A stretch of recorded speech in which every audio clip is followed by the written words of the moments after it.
আজ কালীঘাটে মমতা বন্দ্যোপাধ্যায়ের বাড়িতে যখন ঢুকছিলেন তৃণমূল বিধায়ক কুণাল ঘোষ, সেই সময় তাকে লক্ষ্য করে ডিম ছোড়েন এক বিক্ষোভকারী।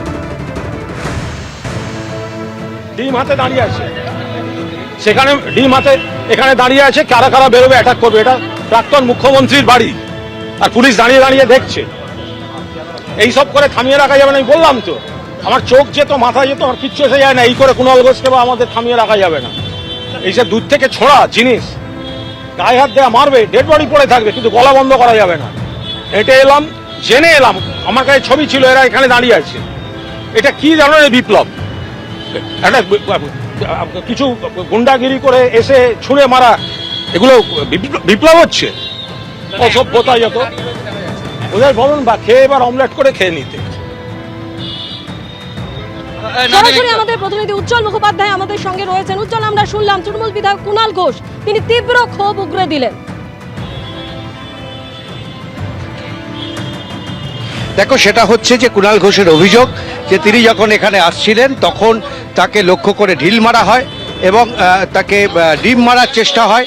এরপরে আমরা দেখতে পাই যে তিনি সেখান থেকে মমতা বন্দ্যোপাধ্যায়ের বাড়িতে যান এবং তারপর সেখান থেকে বেরিয়ে তিনি এই মুহূর্তে একেবারে কালীঘাট মোড় পর্যন্ত হেঁটে এসেছেন এবং সেখান থেকে তিনি ফেরত যাচ্ছেন। তার বক্তব্য যে প্রাক্তন মুখ্যমন্ত্রীর বাড়ির সামনে তাকে যেভাবে হ্যাকেল করা হলো, তাকে যেভাবে ঢিল মারা হলো, তাকে যেভাবে ডিম ছোড়া হলো, এটা কিছুতেই চলতে পারে না। এবং তার আরও অভিযোগ যে এই গোটা ঘটনা অত্যন্ত একেবারে উদ্দেশ্য প্রণোদিতভাবে করা হয়েছে এবং যেভাবে এই জায়গাটা যেখানে অনেকে দাঁড়িয়ে রয়েছেন, এই চত্বরে দাঁড়িয়ে তাকে ঢিল মারা হয়েছে, ডিম মারা হয়েছে, এমনটাই তার অভিযোগ। এবং তিনি কার্যত এখানে স্পষ্ট জানিয়ে দিলেন যে এই অঞ্চলে তিনি আসবেন, তিনি এখানে আসবেন মমতা বন্দ্যোপাধ্যায়ের বাড়িতে, তিনি বৈঠক করতে আসবেন, মিটিং করতে আসবেন, কিন্তু যে বা যারা তাকে ঢিল মেরেছেন, যে বা যারা তাকে আক্রমণ করার চেষ্টা করেছেন, তিনি ভয় পান না। মমতা বন্দ্যোপাধ্যায়ের বাড়িতে তিনি যাবেন, কথা বলতে যাবেন, বৈঠক করতে যাবেন।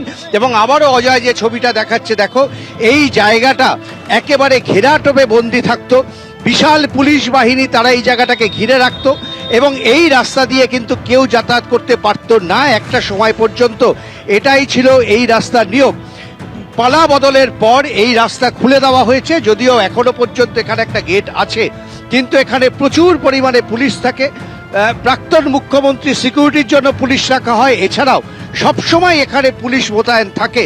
কুণাল ঘোষ তিনি অভিযোগ করছেন, তিনি যখন এখান থেকে যান এবং সাংবাদিকদের সঙ্গে কথা বলছিলেন, সেই সময় তাকে লক্ষ্য করে ঢিল মারা হয় এবং তাকে লক্ষ্য করে ডিম ছোড়া হয়, তিনি আহত হন এবং এরপর মমতা বন্দ্যোপাধ্যায়ের কাছে গিয়ে তিনি অভিযোগ করেন। উজ্জ্বল, তুমি আমাদের সঙ্গে থাকো। তৃণমূল বিধায়ক কুণাল ঘোষ তিনি বলছেন যে কেন তাকে এভাবে ডিম ছোড়া হলো।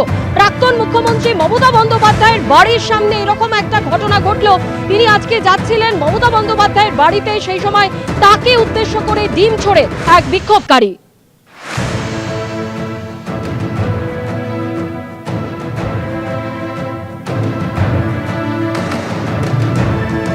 বিক্ষোভকারী তিনি বলছেন যে তাকে অত্যাচার করা হয়েছে। অন্যদিকে কুণাল ঘোষ তিনি বলছেন যে কি অত্যাচার করা হয়েছে, এভাবে বিপ্লব দেখানো কেন?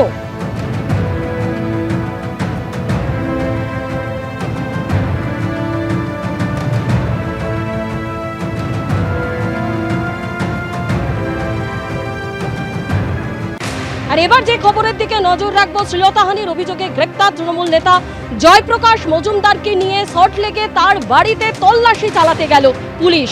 সেই সময় তাকে দেখে ওঠে চোর স্লোগান। আপনার অভিযোগ নিয়ে কি বলবেন?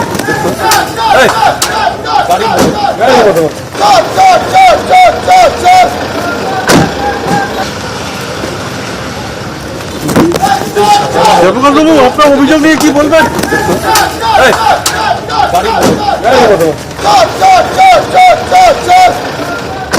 এবার জয়প্রকাশ মজুমদারকে সঙ্গে নিয়ে তার বিধাননগরের বাড়িতে তল্লাশিতে এলো উত্তর বিধাননগর থানার পুলিশ।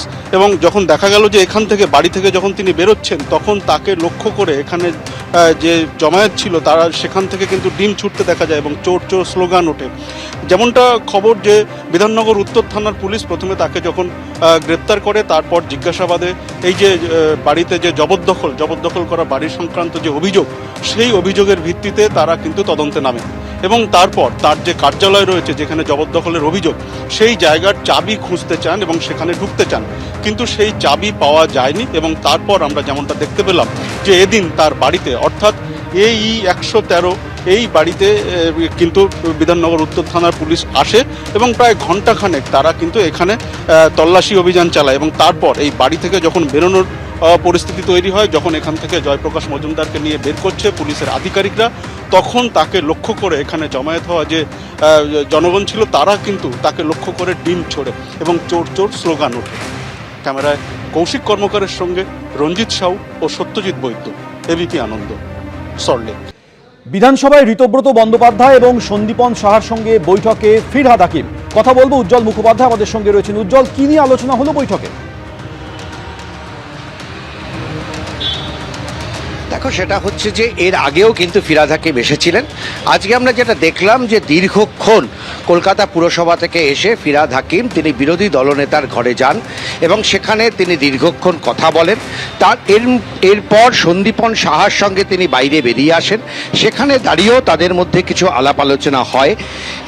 আনুষ্ঠানিকভাবে যখন তার কাছে জানতে চাওয়া হয়েছিল তিনি কিন্তু মুখে আঙুল দিয়ে বেরিয়ে গেছেন, অর্থাৎ কোনো মন্তব্য করবেন না। কিন্তু রাজনৈতিক মহলে যেটা জোর চর্চা এবং যেটা জানা যাচ্ছে যে বিরোধী দলনেতা তিনি আগেই কিন্তু দাবি করেছেন যে সমস্ত বিধায়করা এখনো আসেননি তারা কিন্তু এখন সব আসার পথে। ফলে ফিরহাদ হাকিম তিনি যে এই দলে যোগ দিতে চলেছেন, অন্তত তার বডি ল্যাঙ্গুয়েজ এবং যেভাবে ঘন ঘন তিনি বৈঠক করছেন বিরোধী দলনেতার সঙ্গে, সন্দীপন সাহাদের সঙ্গে, ফলে এটা কিন্তু অনেকটাই স্পষ্ট। তিনি চিফ হুইপের দায়িত্ব পেয়েছিলেন। মমতা বন্দ্যোপাধ্যায় বা অভিষেক বন্দ্যোপাধ্যায় যে চিঠি পাঠিয়েছিলেন সেখানে তিনি চিফ হুইপ ছিলেন। দেখো, 18 তারিখ থেকে বিধানসভার অধিবেশন শুরু হবে এবং সেখানেই কিন্তু এই ছবিটা আরও স্পষ্ট হয়ে যাবে যে শেষ পর্যন্ত ঋতব্রত বন্দ্যোপাধ্যায়, সন্দীপন সাহাদের সঙ্গে যারা দাবি করছেন যে এরাই হচ্ছে প্রিন্সিপাল অপোজিশন, সেখানে কতজন থাকছেন এবং শোভনদেব চট্টোপাধ্যায়, কুণাল ঘোষদের সঙ্গে কতজন বিধায়ক থাকছেন। ফলে আজকের এই বৈঠক এবং তারপরে ফিরহাদ হাকিমের বেরিয়ে আসা অত্যন্ত তাৎপর্যপূর্ণ। অতীতে কিন্তু আমরা দেখেছি বিধানসভার অধিবেশন না থাকলে সেই অর্থে কিন্তু ফিরহাদ হাকিম বিধানসভায় খুব একটা আসতেন না। এবার গত কয়েকদিন ধরে তিনি যেভাবে দফায় দফায় বিধানসভায় আসছেন এবং সরাসরি গিয়ে বিরোধী দলনেতার ঘরে গিয়ে তারা বৈঠক করছেন, এই বৈঠকের একটাই মানে হতে পারে, সেটা হচ্ছে ফিরহাদ হাকিম তার কিছু পরামর্শ দিচ্ছেন। নিশ্চিতভাবেই ঋতব্রত বন্দ্যোপাধ্যায়রা তার সঙ্গে কথা বলছেন। ফলে সব মিলে মনে করা হচ্ছে যে 18 তারিখে কে কোন দিকে বসবেন, কে কিভাবে বসবেন, এই ছবিটা সামনে আসার পরই কিন্তু এই ছবিটা, এই চিত্রটা আরও বেশি স্পষ্ট হয়ে যাবে। যদিও ফিরহাদ হাকিম এখনও আনুষ্ঠানিকভাবে কোথাও সই করেছেন বা বিরোধীদের শিবিরের নাম লিখিয়েছেন অথবা তৃণমূল কংগ্রেসের সঙ্গে নেই অথবা ঋতব্রত বন্দ্যোপাধ্যায়, একেবারেই অর্থাৎ জল্পনা তৈরি হয়েছে রাজ্য বিধানসভার পরিষদীয় দলে অর্থাৎ বিদ্রোহী ব্লকে কি ফিরহাদ হাকিম যোগদান করতে চলেছেন সেটা কয়েকদিনের মধ্যে স্পষ্ট হয়ে যেতে পারে। এর আগে কলকাতা পুরসভায় মুখ্যমন্ত্রী অনুষ্ঠান ছিল, সেখানে এক মঞ্চে মুখ্যমন্ত্রীর সঙ্গে দেখা গিয়েছিল ফিরহাদ হাকিমকে।